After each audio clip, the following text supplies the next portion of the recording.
Here, it's now time for live coverage of the Clayton Rugby Football League right here on the 3 and Out Sports Network.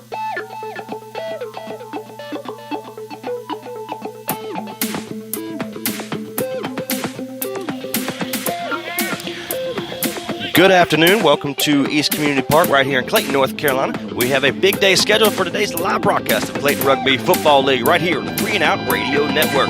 Bootleggers take on the reigning Carolina D3 champs in Asheville Rugby Iguanas. Trace Knight and Wesley out on the call this afternoon. The Clayton Bootleggers opened their Carolina D season in style with an 87-24 victory over Fort Bragg. It was a dominant effort from the start for the Bootleggers. First team against Fort Bragg, a side that was stronger than the scoreboard reflected. Clayton ran a total of 15 tries with 7 different players crossing the whitewash during the match. The empathetic win was exactly what the club was looking for to start the new season. Bootleggers used a patient and structured attack to create exploit mismatches throughout the match. The match was a complete effort from the Bootleggers as the squad received contributions from all 23 players on the roster. Like mentioned, the Iguanas are the reigning Carolina D3 champs, looking to continue that momentum today against the Bootleggers. Last match, the Iguanas won their against Cape Fear Rugby 48-12. And right now, we're going to take a 30-second break, and we'll be right back with live action right here in Clayton, North Carolina. Well, actually, we're going to stay on the air here for you. Let's kind of give you a recap of where we're at right now. We're right now at 15 to, I think, the 12 is the score is going to be, or 15 to 15. It's actually a pretty competitive game between the Asheville Iguanas and, of course, the Clayton Bootleggers, the home field. We're here on the 3 and Out Sports Network along with Trace Knight, Wesley Outland with you. And, of course, again, something new for us, broadcasting 23 years of announcing, never done rugby, something different, something new. But this is very exciting. We can tell you already we're live on the air. We did come off, we came on the air a few minutes late, had some technical difficulties. We'll let you know that it is cloudy, it is overcast, it is raining, sprinkles back and forth. In addition to that, we've already had an injury in the game. The number 13 of Connell Smallwood, our OC, was injured right at the start of the game. For those that are listening to the broadcast as we're live on the air, with a broken jaw. He's already been rushed to a hospital. He was alert. He was conscious, talking to the medical people and the staff and whatnot. But he, again, our thoughts and prayers are with, again, Connell Smallwood, the OC, number 13 for Clayton. Right now, it is 15-10. The timeout is about to come to an end, and we're getting ready to get things kicked off here. Now, if you're new to rugby, if you're new to rugby broadcasting like we are, Trace Knight, it's not like football, not 4 12-minute quarters. It's kind of like soccer. You've got two 40-minute quarters, and then you've got a 5-10-minute halftime. And, of course, we're getting ready to get things kicked off here. And here we go. Again, your score update is 10-19. 10-19 for the Iguanas. And captain of the Bootleggers keeps moving his feet all the way down. He's finally brought down by 2 different Iguanas. The Bootleggers get it back, though. Number 10 for the Bootleggers. Continue. Pass it over to number 11. Gets it all the way right to the right side of the field. He is brought down. And one of the things that's so unique about rugby, Trace Knight, is you cannot move the ball, that oval ball, forward. You cannot move forward momentum. Kind of like the same thing with doing a forward pass in football. You know, if you do a lateral or whatnot, you got to bring the ball backwards at all times. If you do bring that ball forward, if you try to advance your position, so to speak, in a forward ball momentum, you will get a penalty, and the referee will call one fast. And we're going to go into a scrum right here for both squads on the Iguanas side of the field.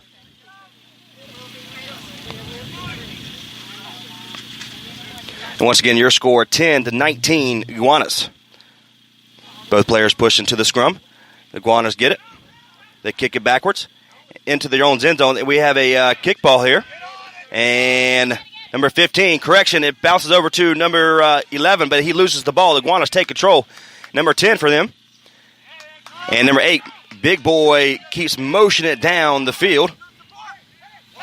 Jacob Fertel will be the ball handler here. They go into a nice little ruck. Get it back to number 12. That is Brian Marshall. That's right. Kicks it over to the Bootlegger side of the field. And once again, the Iguanas push it all the way down to their side of the... And we have we have another try for the Iguanas. And again, a try is a football, a touchdown. We have a try, which means they cross the goal line, so we got another score here. And one thing that I find really, really interesting, Trey Snight, is right now it's about to be 19-17, 5 points going up on the board for the Clayton Bootleggers. So again, the Iguanas scored. Oh, okay. Well, the Iguanas scored then. Are you sure Clayton's on this side? Asheville's on that side. Mm-hmm. So the left is Clayton. Clayton just scored.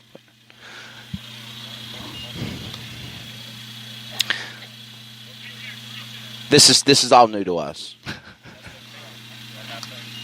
It is 19-10 though right now. We can't tell you the score. So that is correct. But I could have swore that Clayton was on the left side of the field and Asheville's on the right. Am I right? Aren't you guys playing on this side? Exactly.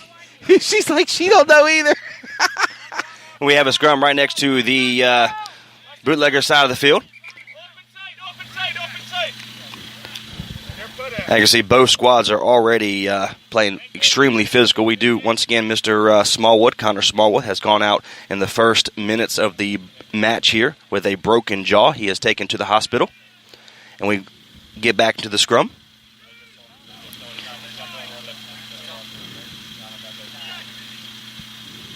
And we are waiting to, looks like the Bootleggers will have it. They push it into the end zone. Bootleggers do take control on their side of the field. And the Iguanas take control. Correction. You can see here.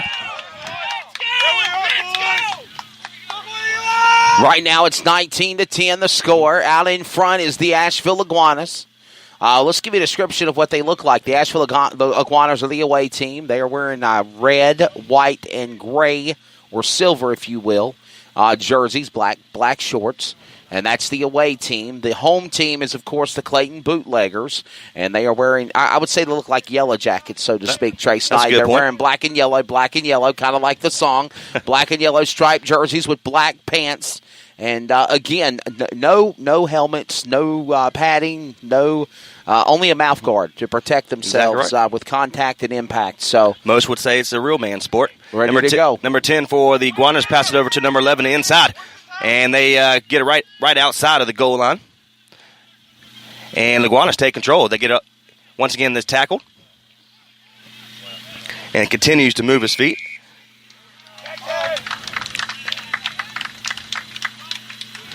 Get back, turn it back. And the Cape Bootleggers are going to take control after the sixth tackle on the possession. They're going to be right on their own try mark. And the ball is up and is kicked out of bounds.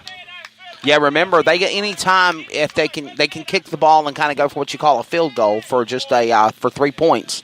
If they score a try, which we know in the American world of football is a touchdown, they score a try, they cross the goal line. They have to cross the goal line and they have to get on the ground with the ball, with that oval ball. Of course, that's a try, considered a touchdown. They go across the goal line, you get 5 points for that. Then they go for an extra 2-point conversion for that, so you get actually a total of 7 points after a try. And then, of course, at any time, Trey Snight, as we have another scrum here going on, at any time they can go for a kick and go for a 3-point shot. Correct. It was almost intercepted by the Iguanas, but the Bootleggers do take control. Once again, they are on their 20-meter mark on the Bootlegger side of the field. And the Iguanas do take control. They are going to go into a scrum here.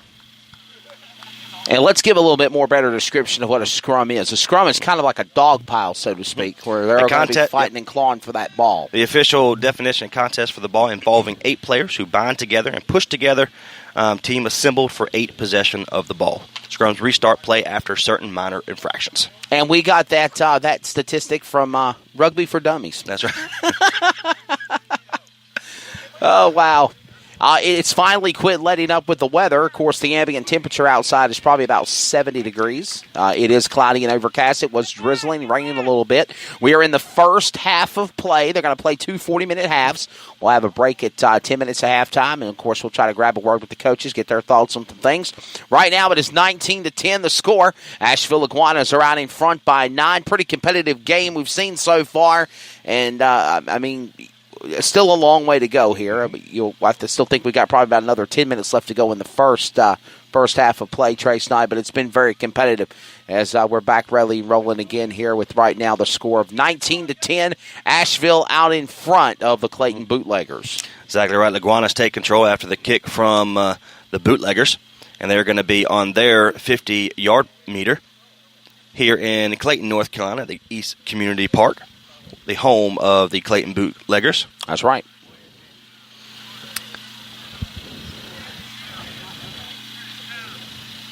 And we're going to have another scrum here, it looks like. That's what we call a line out, where the line a different player looks like a basketball jump ball, but it's multiple.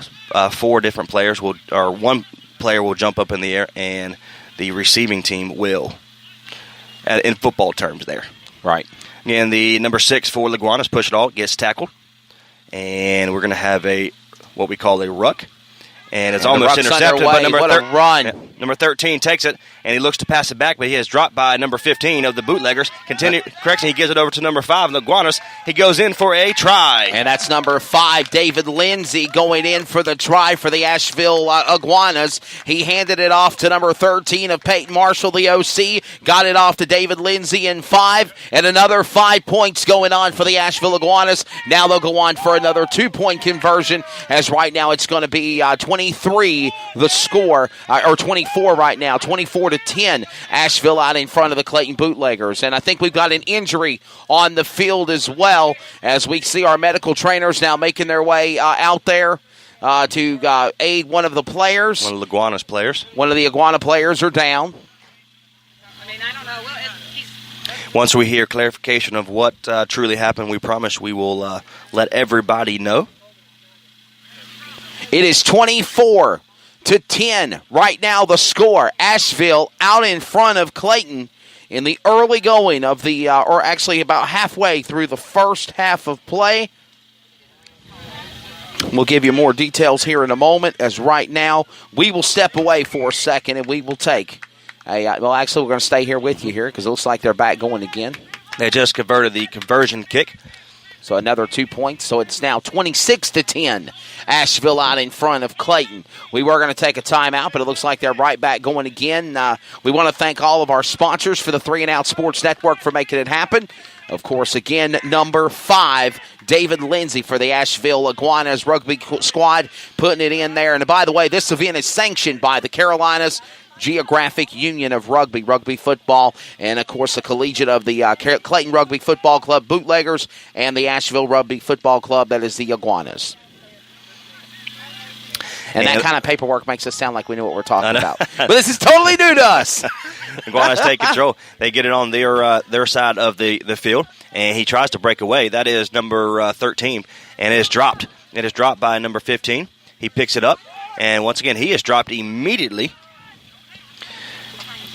And one of the Bootleggers just mauled over one of the Iguanas. Yeah, it kind of looks like a demolition derby there. Watching them now, they're going to fight over the ball on the ground, and everybody's going to jump and get on the maul there. And somebody trying to come back out in front with that ball as they're all scrambling. Number 6 and number 8 knocking each other down there for the Clayton Bootleggers. That's Simon Potter, and, of course, also number 8 out there. Number 8 is Brandon Morgan, it looks like what they're saying on the paperwork here. And, again, still fighting over that oval ball as they're right now trying to keep backward momentum, and the referee's going to call for a whistle, stoppage of play, and looks like it's going to go back to the Clayton Bootleggers. So they're trying to get some more points on the board, Trace Knight. Yeah. Leslie Shelton will move it up to the left side of the field. And he is dropped immediately. He is dropped. And again, if the rule is if you get knocked down and you have the ball, you have to release the ball, and the person that knocked you down has to step away. They can't tackle you no more. They can't hurt you anymore. So, I do want to make a correction on the number. Number 16 is now Alex Holland. I do apologize on the roster update here. new reserves after the injuries that the Bootleggers have occurred so far. So that's the score as it stands right now. Again, in the opening first half of play. They'll play for 2 40-minute halves of play. And, of course, as it stands right now, the Asheville Iguanas are out in front, 26-10. Clayton Bootleggers trying to get something started here offensively. Again, Trey Side as they come out of the maul. Coming to a scrum once more, and the Bootleggers take control. He pushed Number nice 9. Man. That's a man stiff arm right there. Number 10 will take it up. Brian Burgard brings it out to number 16. He continues to move his